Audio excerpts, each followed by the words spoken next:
Let's talk about this whole idea that a lot of Christian women are single because they are too picky. Hi, my name is Keshia Rice. I am a dating coach. I am a hypnotherapist, and I help women learn how to heal from their undesirable patterns that have allowed toxic relationships and learn how to recognize those patterns, do away with them, and then attract healthy, happy relationships. And this is something that I hear all the time. Women will come to me and they will say that they've been single for a while. And when they go to their family and their friends about what is wrong with them, why is it that they're still single after all this time, they are getting told, oh, it's because you're too picky. It's because your standards are too high. And I honestly find that a little bit hilarious because if you spent any time on Instagram or TikTok recently, you will see that there are so many videos of women who are crying and talking about the horrible ways in which their partners are treating them, the abusive relationships that they're in. And the comment section will be full of people saying, well, you should just choose better. So tell me, which is it? Is it that women are supposed to be choosing better, or is it that women are supposed to be settling for less than? Because those two can't both be the case, right? So we're going to talk about what it means to truly have reasonable standards and about the fact that having those clear standards is one of the most loving things that you can do for yourself and for your purpose partner, the person that you're going to eventually marry, right? So society is constantly pressuring women to settle and to just take any man. You may have been told before your biological clock is ticking, right? Or you're told that good men are hard to find. You're told that it is okay to marry a man who has potential if that potential is not all the way actualized.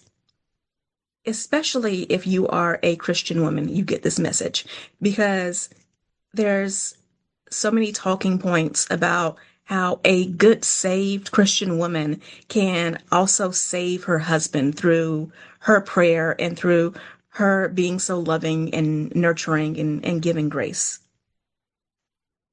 And church culture oftentimes adds extra weight. In fact, if you go back either my last video or the video before that, I did a whole video on how churches are keeping Christian women single. But there's also this added weight from churches that if a man loves God and he's willing to marry you, you should just be grateful for that. Like that's all you really need. And to that I say that the bar is in hell, right?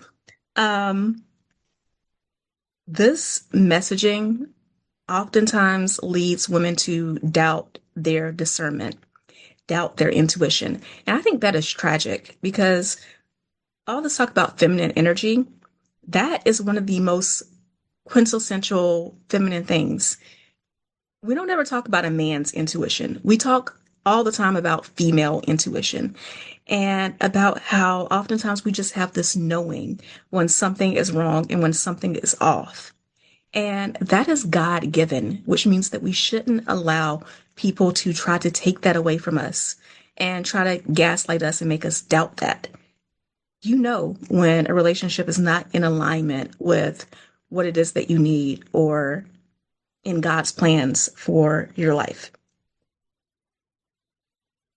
The enemy would love for you to believe that your standards are coming from a place of pride. But the truth is, those standards are rooted in God's protection for you. So let's talk about what it means to set standards because a lot of people confuse standards versus preferences, right? Preferences are the more superficial things. So this is a person's career, their hobbies, their height, weight, things like that. And these are things that are very nice to have. They don't necessarily build a lasting marriage. Standards, on the other hand, are about a person's fundamental character and how they are going to end up treating you. So this is talking about things like emotional stability, emotional maturity, financial stability, um, respect for your boundaries, their faith, their integrity. These are standards. And this is one of the things that, when I'm working with women in my From Toxic to Thriving coaching program, this is one of the foundational things that we do is talking about, okay, let's create a list of what it is that you want in a partner and how that lines up with what you see as God's purpose for your life and how a partner can help you achieve that. And we talk about having your standards and having your deal breakers and having your must have things. And then once you find someone who has those things, then we can also talk about preferences as well, because preferences are, again, a nice to have. They are the bonus, but they shouldn't be the foundation for what you're expecting in a relationship. So you have to ask yourself that. Are you rejecting good men over things that are shallow?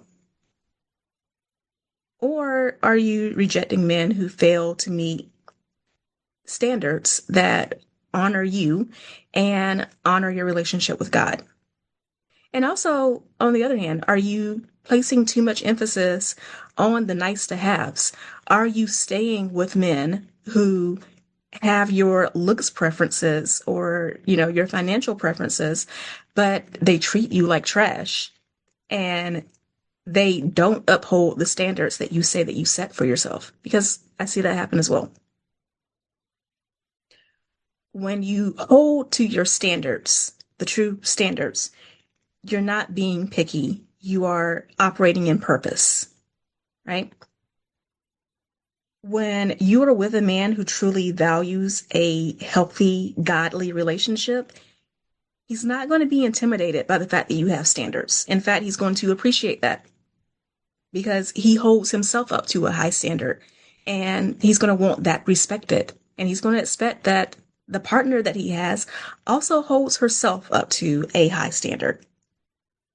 So standards keep you away from living a life of misery because they filter out men who are going to waste your time. They filter out men who aren't going to treat you well. And, Proverbs 4:23 says, above all else, guard your heart. That is what standards help you do. They help you guard your heart by having these protections in place, by committing to, I'm not going to be in a relationship with someone who doesn't meet these standards.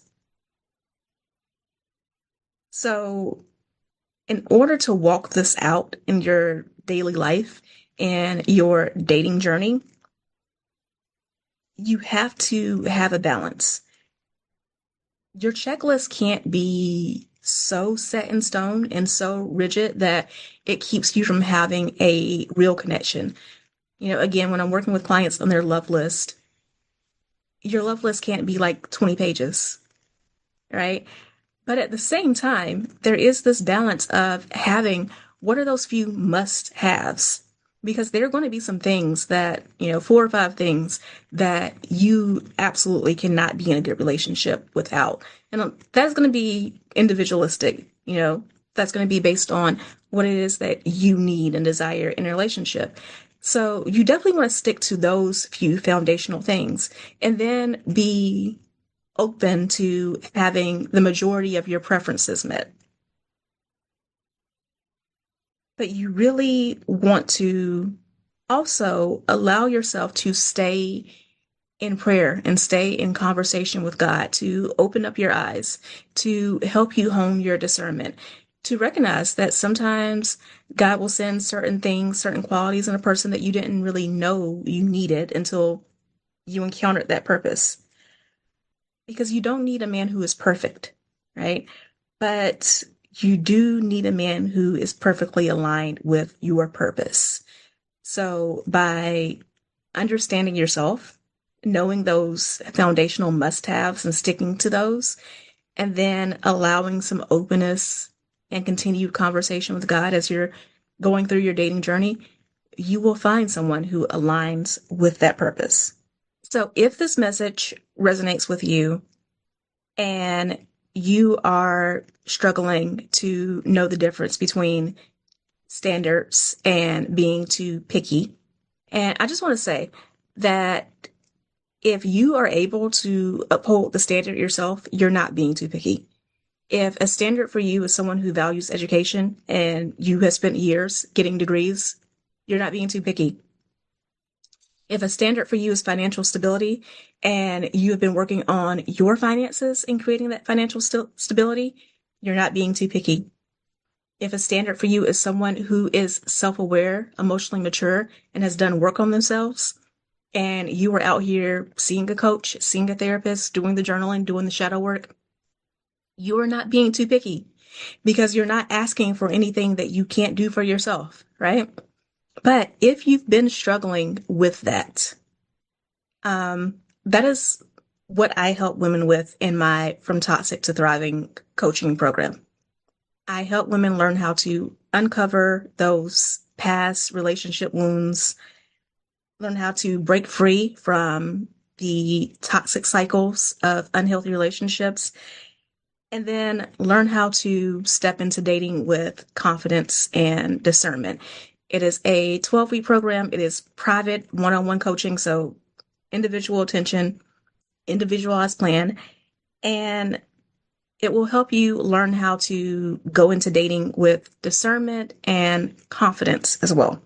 So if you're ready to stop doubting yourself and learn to really embody that confident woman who knows that she's fearfully and wonderfully made and knows that she deserves a great partner, then you can head to the link in my description and we can talk about working together, because at the end of the day, standards are not the problem. They are the solution.